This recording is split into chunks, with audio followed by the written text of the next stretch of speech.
Hi, my name is Dr. Stephanie Marengo, and I'm the author of the article that accompanies this video series, Anatomy of an Injury, Rotator Cuff Tears. As you likely know, the rotator cuff is comprised of four muscles: the supraspinatus, infraspinatus, teres minor, and subscapularis.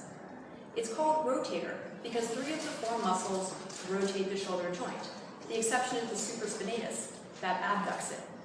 It's called cuff because the tendons of all four muscles coalesce in order to form a fibrocartilaginous sheath that hugs the head of the humerus into the glenoid socket with an inward and downward force, thereby stabilizing the joint. But even though it's the region's largest dynamic stabilizer, the rotator cuff can still tear, either partially or fully.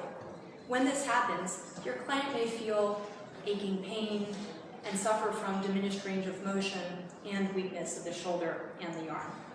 Fortunately, most aspects are treatable through conservative methods, including exercise, which leads me to introduce my friend, colleague, and co-author of the article, McCulloch, who will now demonstrate 3 exercises that you can use with the client suffering from rotator cuff tears in order to address his or her present symptoms and prevent future recurrence.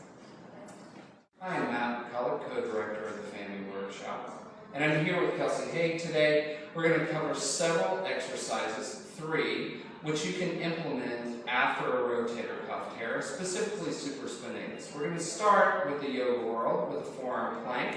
I'm going to have Kelsey take a quadruped position to transition into the forearm plank first. She'll come down onto her forearms and then sliding her feet back into the plank position.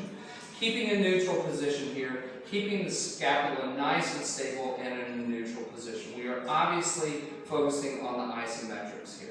A nice modification to add is a simple serratus push-up where you will lower towards the ground and then press up, spreading the scapula wide. We'll do one more like that and then open. Bend your knees, or have your client bend your knees if they cannot maintain this stable position due to the intensity of it, and then they can shift the weight forward.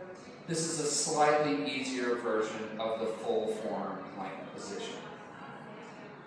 Exercise number 2 is actually from the Pilates world. I'll have Kelsey come up in a quadruped position first, and we're going to transition into a full prone position. She's going to lie completely flat, legs are going to be abducted, she's going to turn her head to the side.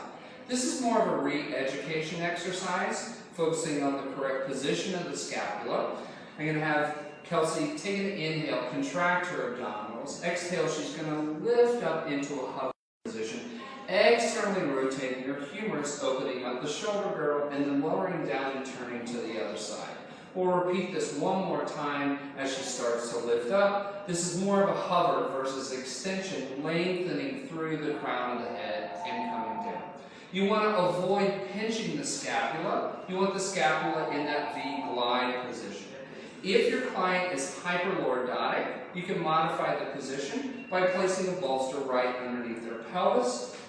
This will prevent them from going into significant lumbar extension when they come up into the flight hovering position. You'll start here with a slightly flexed lumbar. The third exercise is standing arm abduction.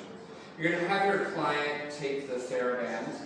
Both humerus are going to be externally rotated because you want to keep that shoulder girdle open. You're going to have, well, in this case, the right arm working isometrically and stable, and the left arm is going to abduct, increasing the tension and then releasing the tension. Abducting, making sure that you're getting that external rotation or slight external rotation in the humeral head, and also that the scapula are again depressed and in their neutral position and not elevating, as tends to happen with abduction with tension. Thank you so much for watching today's presentation.